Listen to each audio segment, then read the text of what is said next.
how to, because our whole emphasis was getting an education, getting a job, and then getting out of the house. So that was our thing. And you were the second of 10. Second oldest of 10, right. Right. Everybody, we're having a reasonably spontaneous conversation with Andrea Dawson. Welcome. Thank you. We'll come in and enjoy this because we're going to have some music and we're going to have some fun, and it'll be just the two of us. Cool. All right. So this is where you were growing up, and then so in your adolescence, I mean, did you sports was a metaphor for you, right? I mean, you got involved in sports and played basketball, right? Right. We played basketball. It was a small country school, and so it was during the 70s, and it was leading outside of the civil rights movement. And so in our school, we demanded that we had a girls' basketball team. And so we were the first. This is Title IX, right? Yeah, when it first came. Right. What was your consciousness of the civil rights movement? What were you? Was it talked about at home? What were you? Tell me about the experience. Well, we were. Since we were really out in the country, we didn't really, other than experiencing stuff over top of, Black people, period. In our little town, there was not a whole lot of people, period. Yeah. But so I didn't really feel the effects of racism as much as the older people did. And so, but by that time, Black people had become more powerful, and they're speaking out, and then they're demanding of rights and so forth. And so that's whenever I came of age. Right. Was during that time. And I remember the transition from civil rights as a young girl. I remember seeing marches on TV, and I remember when Martin Luther King was killed, and, John F. Kennedy and those ones. And I remember the family being afraid, know, for what the future would hold. But they were also felt powerful. Did you know that you wanted to be a professional singer? And how did that come about? Well, I think that because I had a really bad speech impediment growing up, so I was a really bad stutterer. So the only time that I could find release was through music, and also to have other people feel something. So I remember my very first taste of any music or singer that touched me was Mahalia Jackson in Imitation of Life. Yeah. Wow. So I remember as a little kid watching that, and I remember Mahalia Jackson singing, and I looked around the room, and all of my aunts and my mom and everybody was crying, and they just, were feeling that. And I was like, oh my goodness, that's what I want to do. And so from her on, I tried to imitate the way she sang. I tried to imitate the way Aretha Franklin sang, and anyone that sounded like they could touch, people. And so that's the type of singer that I've always wanted to be. And welcome because you are. Thank you. That song you were playing about life and about being, could you play that for us now? Sure, I will. I would love to hear the full version, because this is a treat. Listen to this. So this song was written from a song game that I was in, and I forgot even what the title was that we were supposed to use, but I call it This Is the Youngest I'm Gonna Get.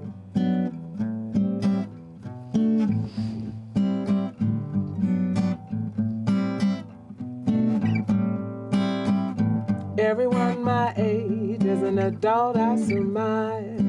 I've been walking around here with my adult disguise, wrinkles indicating where my smiles have been. Wouldn't trade my face to be 18 again, but now time is running out, y'all. No need to tread lightly, I'm not gonna stop. Time is gonna have to fight me, though my body gets tired. I ain't done yet, 'cause this is the youngest that I'm gonna get. Now life gets mighty special when there's a less of it to waste. At least to me, that's what I found is the case. Never too old to start a new goal. Go ahead, be extreme. and follow your dreams. Cause now time is running out, y'all. No need to tread lightly. I'm not gonna stop. Time is gonna have to fight me. Though my body gets tired, I ain't done yet. Cause this is the youngest that I'm gonna get.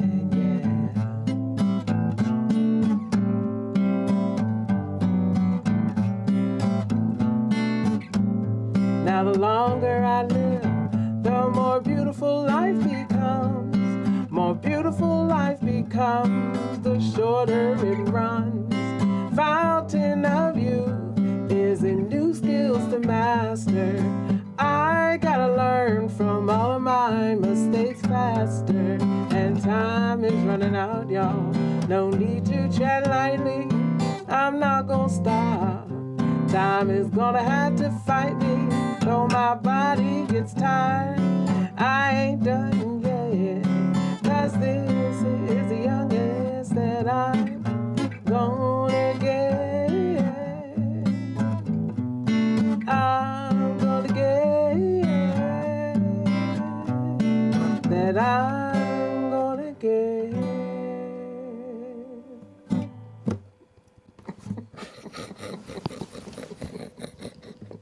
And that's the truth. And that is the truth. Yeah, I just started doing the singer-songwriter thing since I've been in Austin, but most of my performance is in blues. I am so glad that you're doing that. Really? Because that song, because this song is my life. It gives me, it recognizes my age and my aging, being 70, being at this time in life. At the same time, it honors it, yet it also has this aspirational consciousness to it, Andrea. It's just amazing. I love it. And you're following that song. Oh, I mean, not only definitely. have you done that, but tell me what you are doing now. You have brought soul food and vegetarianism and brought the two to the table and said, let's play together and be nice. Yes, and I think it's What perfectly happened there? logical. What was that? Exactly. Tell me tell us about that and about this part. And these are like chapters of Andrea Dawson's story. Yes, it is. And this is another chapter, but it also blends and harmonizes with the rest. So tell us about the chapter. Well, I started considering vegetarianism a while back, but I didn't really understand it, you know, but I was having some digestive issues, and I thought, well, maybe if I just cut meat out, maybe I'll just see if I feel better. Sure. And so I said, all right, I'm just going to try this for 1 week. So the 1 week, the first day, you know, I ate like my favorite vegetables, and I love vegetables, and I've always have, but I've always felt like, you know, something was missing if I didn't have meat. Exactly. So, yeah.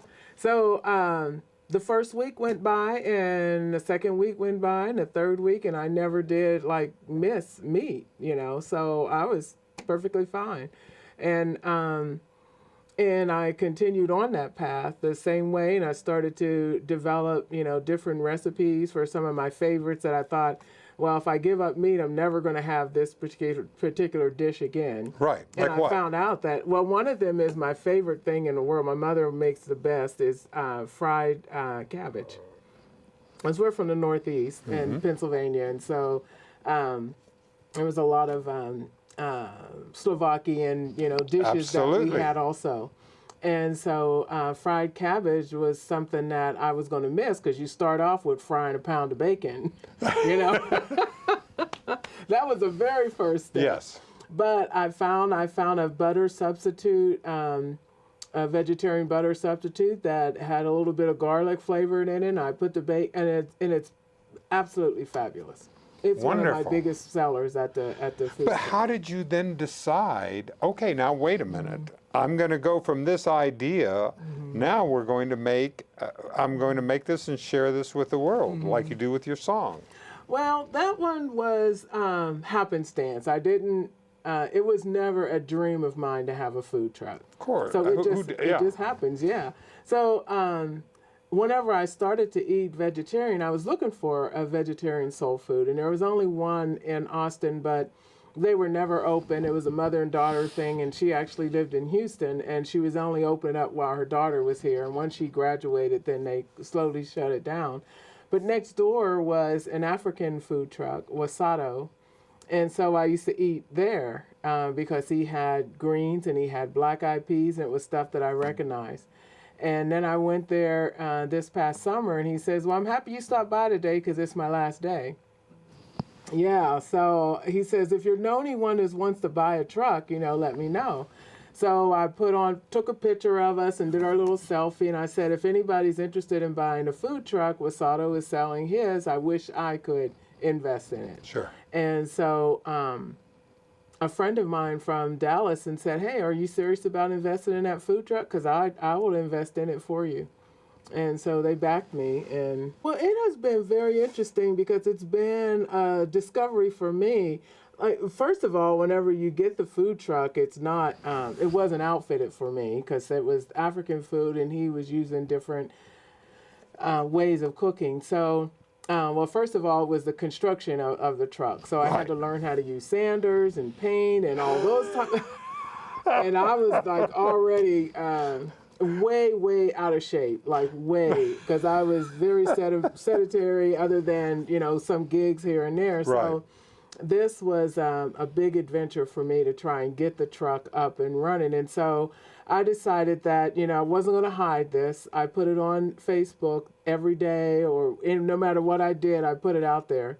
So a lot of people came along with me on the journey. They saw me struggle. They heard about me like changing up paints, and I decided to put out what color should I paint this or what wallpaper. I had them vote on it. So a lot of people came along with me on the journey. And so those are my like diehard customers. And some people still will come by and go like, I saw the very first post that you were out there when you walked through and you didn't have electricity. And so, it was all out in the open. And after getting the truck done and having a lot of friends stop by, a lot of people donated so many things, all type of cooking utensils. And then I put a Amazon wish list, and I just had people like, if you want to help out, you can, and they bought everything on my wish list. So what has it taught you about yourself, Andrea, this experience of building this from scratch and going out? Well, the biggest thing was whenever I talked with my therapist about it, and I had misgivings about it, because once I got the truck constructed, and it was like a big, show just getting the truck done, and then it was like, well, I guess I actually have to go and do this. Well, that was. I guess you mean I have to? I have to go cook now? I just wanted to do the truck part. So I was telling her, I said, well, my thing is really, I'm a musician and I write songs and I entertain people. So, this is, not really my thing. And she just looked at me and says, well, you're allowed to have two things. And I thought, well, I guess I can. You can have more than one thing. And so that's whenever I was like, okay, so I can have more than one thing. Because I always thought, if you were a musician, that's who you are and that's your persona. Your identity, Yeah, your identity. But then I was like, well, I can be a cook and a food truck owner. Yeah. And so, so I came into being whenever she told me that day. Do you have something else to play with? Play some other song of Andrea Dawson that because I'm so hungry to hear your voice. Thank you. I'm hungry to come by your food truck too, but I want more voice tonight. Well, let me see. This is a song. I was wondering which songs I were going to play, but this one is one that I joked that I wrote this for my brother because he had moved in with me and he wouldn't get off my sofa and go get a job. So I wrote this one about him. You're going to have to get out the house and move around. All right. It's called Move Like Somebody. Good.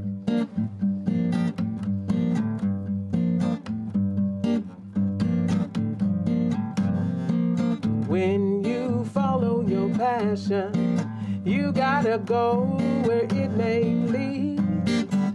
Work hard each and every day. Keep trying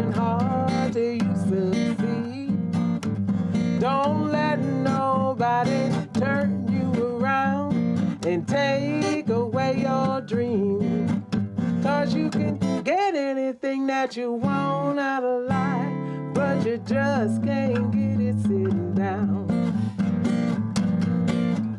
You gotta move like somebody. You gotta groove like somebody.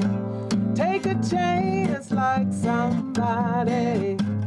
Make demands like somebody. You gotta walk like somebody. You gotta talk like somebody. You gotta move like somebody. You gotta groove like somebody. 'Cause you can get anything that you want out of life, but you just can't get it sitting down. But now that you have made it, you didn't make it here all alone. Help the next one up the ladder. You gotta pass your knowledge on. Don't let nobody turn you around and take away your dreams. 'Cause you can get anything that you want out of life, but you just can't get it sitting down. You gotta move like somebody. You gotta groove like somebody. You gotta walk like somebody. You gotta talk like somebody. You gotta move like somebody. You gotta groove like somebody. You gotta walk like somebody. You gotta talk like somebody. 'Cause you can get anything that you want out of life, but you just can't get it sitting down. No sitting down. No sitting down. No sitting down. And what we're talking about is an how can we make an equality of opportunity? Mm-hmm. Because if we're that grooving part, you say you got to walk, because there's a groove to being part of this process, and then helping the next person. Oh, definitely. That we're all in this together. Exactly. And the food truck was a perfect analogy for that, because it was a friend of mine in Dallas who invested in it for me. And so the thing that she said is that, I've tried to do this for my son, but he doesn't see a value in it, and he just squanders my money away. But I told her that nobody in my life growing up ever had the type of funds to invest in something that I wanted. Even then, like, that was not going to be a possibility for me. Right. But she saw that, and she was able to afford that. And so that's what, this is a whole other subject, but that is what the ideal of reparations is about for the Black community. Is that if we were able to get a hand up, that could blossom into something brilliant for so many people who only need a hand up. Exactly. I mean, her money getting me into this truck will help me, will help my family, will help my nieces, my nephews coming up behind me, that they would not have had the opportunity had she not given me a hand. That's what excites me about this opportunity, because we think of this is that if we give someone something, that hand up, that they just take it and then just, but I don't believe that the human being craves purpose. We're wired that way, and that's our job. Our job is to help to unleash that purpose, because they'll do it. They'll do it. The human being will do it if we help to connect them to that purpose. I agree. I saw a documentary about Africa, and about these aid organizations. You go over there and they buy flour, or they build an institution, or they do those other type of things, which are all wonderful. But they were like, okay, so what if we had all of the money that is contributed towards doing these things and just give people the money? Exactly. You know, you give them the money, they build a business that will hire their friends and hire their family and get everybody a foot up. And so that is what is missing. But one of the things that I think is key in this, for me anyway, is the role of women. Because women, you educate a man and you educate a human being. You educate a woman and she goes back and teaches the rest of the community. This is really where I think that the women and men together are coming and raising. I mean, there is the new, I think it's the president, of Ethiopia, has mandated that 50% of the cabinet are women. So the Minister of Defense is a woman, the first. The Secretary of State is a woman. And so his entire cabinet. So this is making a huge and profound change. True. And I've always said that as a black woman, our view from society is different than most people's perspective, because they might be looking at society looking down and seeing every part of it, but we're on the bottom looking up, you know, and we can see the dead branches and we can see where things are broken and where things need to be repaired. But we've not been able to have that opportunity to talk about what we see whenever we look up through the branches, as we're someone on the bottom level and looking up through. And I think that we have a better view of where we need assistance, because we're not talking about just us as women. We're talking about those that we gave birth to and those that need to come up behind us. Yeah. Yes. Whenever I go to meetings here in Austin of the black organizations, most of it is mostly black women, and they still come together. There'll be a black man that is also, you know, just as a very active, you know, powerful person in the organization, but they are normally the person that is the figurehead. Exactly. That goes out and, you know, presents it to the press, and so that it can be, you know, have a face to it. That's more powerful than black women, but that is changing. It is changing, and it's changing. You are changing it.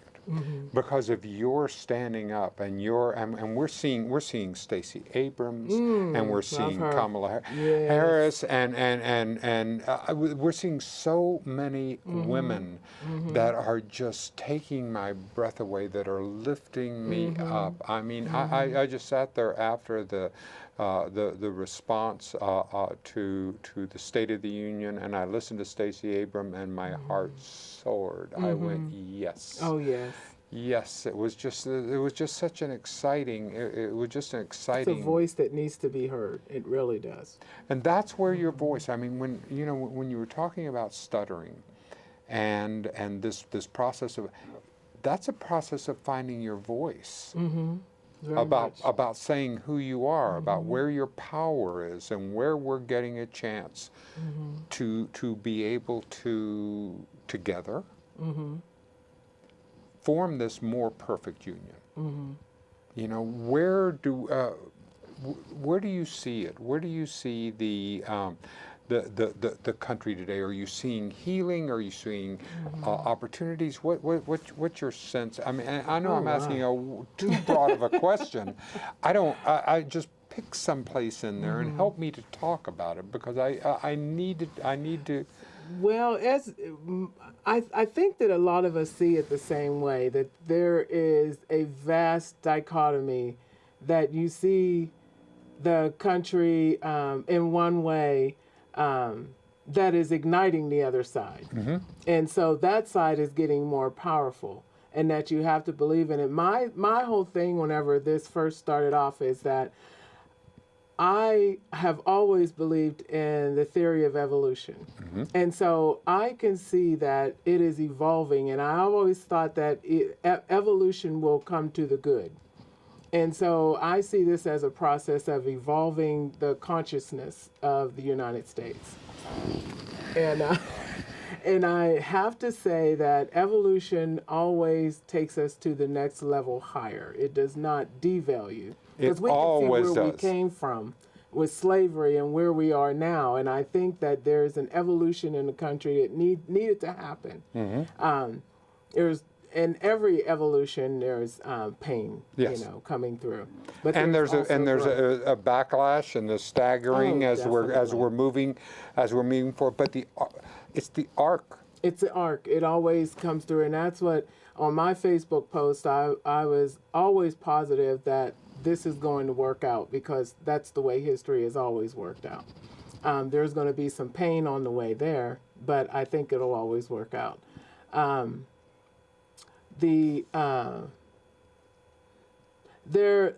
think that we need to be honest about, you know, some of the issues that are happening in the country, and Exactly. I think this is where the rubber meets the road. Is that we're either going to be honest or we're going to continue to sweep things under the you know curtain, and I think a lot of people are now getting to that point where they're telling their truth. Yes, I agree, and that's what I'm about. That's what I want to do is to have, because I believe that if we have conversations Exactly. Yes. with one another and we meet one another, my optimist, my soul says is that there will be healing there, because once I recognize myself in you. I can be more peaceful about it. I can see who I am, and I can see in you. I can see my aspirations, and I can see my tenacity, and I can see my compassion, and I can see my strive for social justice. I can see all that in you, and I can go, well, I can't recognize it in you if it isn't in me too, and so I can grow that too. Exactly. And it's painful the other way around. You know, as far as this growth is that not everybody's coming along. No. So it is like that is something about Facebook is that you can see where people are, what their mind is. You Yes. know? And so people that I've known and I've loved all my life and they just don't get it. And it's like, you know, and I'm not able to convince them otherwise. And so that is very, very, very sad. Yeah. That some people you either have to cut and let go and just understand that they are not going to come along, that they are stuck in an old mode of thinking, and it's very unfortunate, but